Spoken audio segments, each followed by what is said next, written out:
नमस्कार दोस्तों। आज की हमारी यह खौफनाक और हैरान कर देने वाली सच्ची घटना की शुरुआत बिहार के मुजफ्फरपुर ज़िले से होती है। दोस्तों, मुजफ्फरपुर ज़िले में एक गांव पड़ता है रामपुर, और इसी रामपुर गांव में रहता था ठाकुर गजेंद्र सिंह। गजेंद्र सिंह पूरे गांव का सबसे रईस और असरदार आदमी था। उसके पास लगभग 30 बीघा उपजाऊ जमीन थी और गांव के चौराहे पर ईंट सीमेंट एक बहुत बड़ी दुकान भी थी। पैसे और पावर की गजेंद्र के पास कोई कमी नहीं थी दोस्तों, लेकिन आज के ठीक 4 साल पहले गजेंद्र की पत्नी की एक लंबी बीमारी के बाद मौत हो गई थी। दोस्तों, पत्नी के जाने के बाद गजेंद्र सिंह पूरी तरह बदल गया। उसे शराब की लत लग गई थी। दोस्तों, उसने अपने खेतों के बीचों बीच एक बहुत ही आलीशान गाजेट बना रखा था, जहां वो ऐशो आराम की हर एक चीज मौजूद थी। दोस्तों, गजेंद्र सिंह पैसों के दम पर गांव देहात की औरतों को अपने जाल में फंसाता और अपने उसी कॉटेज में ले जाकर अपनी हवस पूरी करता था। अब गजेंद्र सिंह के परिवार में उसकी 2 बहुएं थीं। दोस्तों, बड़ी बहू का नाम रेखा और छोटी बहू का नाम था सुनीता। दोनों ही बहुएं दिखने में बेहद खूबसूरत थी, लेकिन बड़ी बहू रेखा के पति के 3 साल पहले खेत में मोटर चलाते वक्त बिजली का करंट लगने से मौत हो चुकी थी। रेखा कम उम्र में ही विधवा हो चुकी थी। उसके बाद रेखा ने दूसरी शादी नहीं की। उसके मन में बस एक ही लालच था कि ससुर गजेंद्र की इतनी बड़ी जायदाद में से आधा हिस्सा देर सवेर उसे ही मिलेगा। दोस्तों, दूसरी तरफ छोटी बहू सुनीता का पति अमित पटना की एक प्राइवेट कंपनी में अच्छी खासी नौकरी करता था। दोस्तों, अमित ने अपनी पत्नी सुनीता को गांव में ही छोड़ रखा था। अमित अपनी पत्नी से हमेशा यही कहता, तुम्हें मेरे पिताजी की सेवा करनी है, उन्हें किसी तरह की तकलीफ नहीं होनी चाहिए। दोस्तों, अमित बेचारा सीधा साधा था। उसे अपने बाप गजेंद्र की काली कारतूतों के बारे में रत्ती भर भी अंदाजा नहीं था। दोस्तों, सब कुछ ठीक ठाक चल रहा था, लेकिन रेखा और सुनीता दोनों ही कामचोर किस्म की महिलाएं थीं। आए दिन वो झाड़ू पोछे में खाना बनाने को लेकर बहस शुरू हो जाती थी। झगड़ा इतना बढ़ता कि बात गजेंद्र तक पहुंच जाती। तारीख आती है 15 जून 2026। दोस्तों, सुबह के 10 बजे का वक्त था। गजेंद्र सिंह अपने खेतों से होकर घर लौट रहा था और चिल्लाकर कहता, रेखा जरा जल्दी से खाना लगाओ, बड़ी तेज भूख लगी है। रेखा रसोई में खाना लेने जाती है। आज गजेंद्र की गंदी नज़र बड़ी बहू रेखा पर टिक जाती है। रेखा जब खाना लेकर आती है तो गजेंद्र मीठी आवाज में पूछता है, क्या बात है बहू, आज चेहरा उतरा हुआ क्यों है? रेखा चिढ़कर बोली, पिताजी, इस सुनीता से मैं तंग आ चुकी हूँ। रोज रोज काम को लेकर हिचकिच होती है, आप इसका कोई पक्का इलाज कीजिए। इतने में सुनीता भी वहां आ जाती है और दोनों में फिर से कहासुनी शुरू हो जाती है। दोस्तों, गजेंद्र चिल्लाकर कहता है, तुम दोनों चुप हो जाओ, मैं आज ही घर के लिए कोई नौकरानी ढूंढ लेता हूँ, वही सारा काम करेगी, झंझट ही खत्म हो जाता है। दोस्तों, दोनों बहुएं यह सुनकर खुश हो जाती हैं, लेकिन गजेंद्र के दिमाग में कुछ और ही खिचड़ी पक रही थी। वह अपनी विधवा बहू रेखा पर दांव लगाने की सोच रहा था। दोस्तों, खाना खाने के बाद गजेंद्र घर से निकला। रास्ते में उसकी मुलाकात गांव की एक औरत से होती है, सविता से। सविता गांव में अपने ढीले चरित्र और पैसों के बदले वक्त गुजारने के लिए जानी जाती थी। गजेंद्र उसकी जवानी देखकर उसके पास गया और बोला, सविता, खेतों में धूप में क्यों मरती हो? मेरे घर में नौकरानी का काम कर लो, महीने के 9,000 रुपए दूंगा। सविता चालाक थी, बोली, ठीक है मालिक, लेकिन 1 महीने की पगार एडवांस देनी होगी। दोस्तों, गजेंद्र ने तुरंत जेब से 5,000 रुपए निकाल कर उसके हाथ में रख दिए। पैसे देखते ही सविता की आंखें चमक उठी। उसने मन ही मन सोचा कि इतना अमीर जमींदार हाथ लगा है, उसे अपने प्रेम जाल में फंसाकर और पैसे ऐंठूंगी। दोस्तों, अगले ही दिन सुबह 8 बजे सविता घर पर काम करने पहुंच गई। बहुओं ने उसे सारा काम समझा दिया। देखते ही देखते 10-12 दिन बीत चुके। दोस्तों, सविता ने अपने मीठे व्यवहार से बहुओं का दिल भी जीत लिया और गजेंद्र का भी। जब भी मौका मिलता, गजेंद्र उसे चुपके से 2-4 हजार रुपए थमा देता था। दोस्तों, अब तारीख आ जाती है 28 जून 2026। सुबह के 8 बजे गजेंद्र घर पर बैठा था। उसने बहुओं से कहा, पड़ोस के गांव में रिश्तेदार के यहाँ शादी है, तुम दोनों तैयार होकर चली जाओ। रेखा और सुनीता तैयार होकर शादी में चली गई। घर खाली होते ही गजेंद्र की नीयत डोल गई। दोस्तों, उसने नौकरानी सविता को अपने कमरे में बुलाया और बोला, सविता, अगर तुम मेरी बात मानोगी तो मैं तुम्हें इतने पैसे दूंगा कि तुमने कभी देखे नहीं होंगे। दोस्तों, सविता तो पहले से ही तैयार थी। उसने मुस्कुराकर घर का मुख्य दरवाजा बंद किया, गजेंद्र का हाथ पकड़ा और उसे कमरे के अंदर ले गई। दोस्तों दोनों की रजामंदी से वहाँ गलत रिश्ते कायम हुए। काम होने के बाद गजेंद्र ने उसे और पैसे दिए और कहा घर में तो बहुएं रहती हैं, आप जब भी मेरा मन करेगा तुम चुपचाप मेरे खेत वाले कॉटेज में आ जाना। सविता ने हामी भर दी। अब मालिक और नौकरानी की यह काली प्रेम कहानी बेधड़क चलने लगी थी। दोस्तों लेकिन यह खेल ज़्यादा दिन छिपा नहीं। तारीख आ जाती है 5 जुलाई 2026 सुबह के 10 बजे।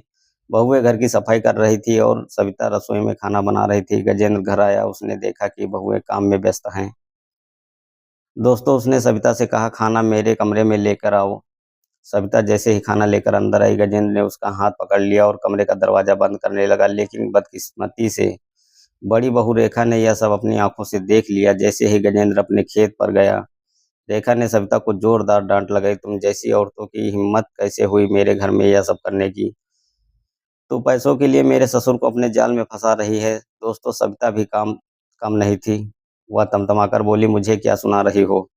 अपने ससुर से पूछो, वही मेरा हाथ पकड़कर कमरे में ले जाता है। उसने मेरे साथ कई रातें रंगीन की है और बदले में पैसे देता है।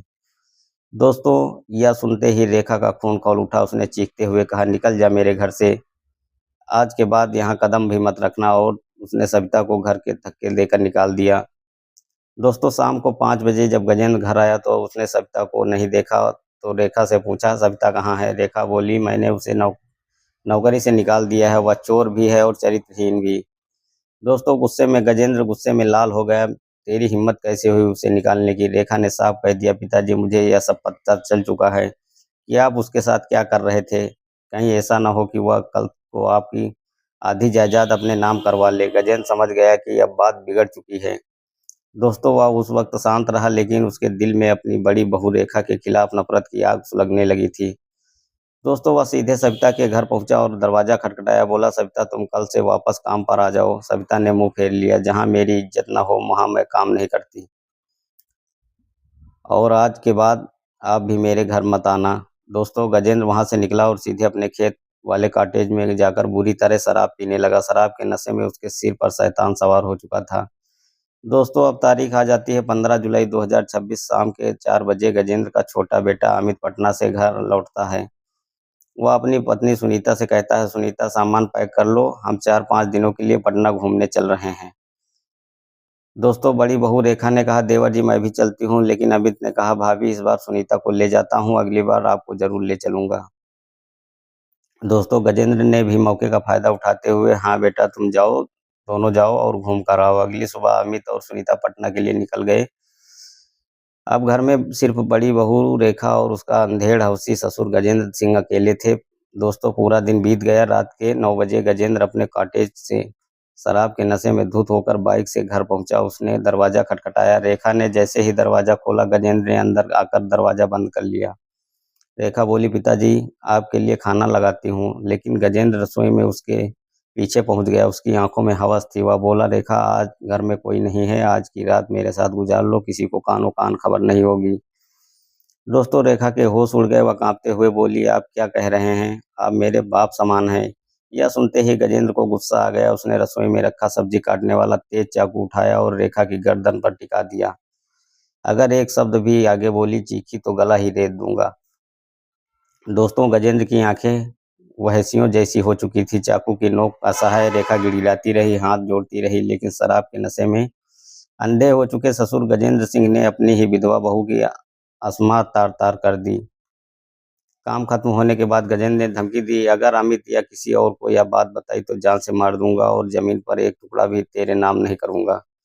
बेचारी रेखा डर के मारे खामोश हो गई। उसे लगा कि एक बार की बात है, लेकिन यह तो उसकी नरक भरी जिंदगी की शुरुआत थी। अगले 4 दिनों तक, जब तक छोटा बेटा और बहू वापस नहीं आए, गजेंद्र हर रात शराब पीकर आता और अपनी बहू रेखा का शारीरिक शोषण करता रहा। डर और लाचारी के कारण रेखा घुट घुट कर सब सहती रही। दोस्तों 4 दिन बाद अमित और सुनीता लौट आए। 2 दिन बाद अमित वापस अपनी नौकरी पर पटना चला गया। रेखा की हिम्मत नहीं हुई कि वह अपने देवर अमित को अपनी आप बीती बता सके, क्योंकि उसे अपनी जान का खतरा था। लेकिन गजेंद्र सिंह का पाप यहीं नहीं रुकने वाला था। तारीख आ जाती है दोस्तों 5 अगस्त 2026 सुबह के 10 बजे का वक्त था। बड़ी बहू रेखा पड़ोस में किसी काम से गई थी। और उसने छोटी बहू सुनीता से कहा, मैं 1 घंटे में आती हूँ, तुम घर देखना। घर में अब छोटी बहू सुनीता अकेली थी। तभी ससुर गजेंद्र सिंह शराब के नशे में झूमता हुआ घर दाखिल हुआ। उसने देखा कि घर में केवल सुनीता अकेली है। दोस्तों, गजेंद्र के दिमाग का शैतान फिर जाग उठा। उसने मुख्य दरवाजा अंदर से बंद किया और सीधे उस कमरे में घुस गया जहां सुनीता कपड़े समेट रही थी। दोस्तों, गजेंद्र ने झपट्टा मारकर सुनीता को दबोच लिया। सुनीता चीखी, पिताजी यह क्या कर रहे हो आप, छोड़िए मुझे। गजेंद्र के पास रखी एक बड़ी भारी हंसिया, दराती जिसको आप लोग बोलते हैं, उठा ली और सुनीता की छाती पर अड़ा दी। शोर मचाया तो एक बार में काम तमाम कर दूंगा। दोस्तों, फिर गजेंद्र सिंह ने भी सुनीता के साथ भी वही किया जो रेखा के साथ किया था। उसने उसको डरा धमकाकर उसके साथ भी गलत रिश्ते कायम किए। उसके बाद सुनीता भी कहती रही कि पिताजी आप ये क्या कर रहे हैं, लेकिन वो नहीं माना हवसी। दोस्तों, तो ये कहानी यहीं पर समाप्त होती है। ये कहानी सुनाने का मतलब आपको किसी के दिल को ठेस पहुंचाना नहीं है, ना ही किसी को आहत करना है। बस ये कहानी सुनाने का मतलब आप सभी लोगों को सचेत और सावधान करना है ऐसे हरामी आदमियों से। दोस्तों, मिलते हैं फिर नेक्स्ट वीडियो में, तब तक के लिए धन्यवाद।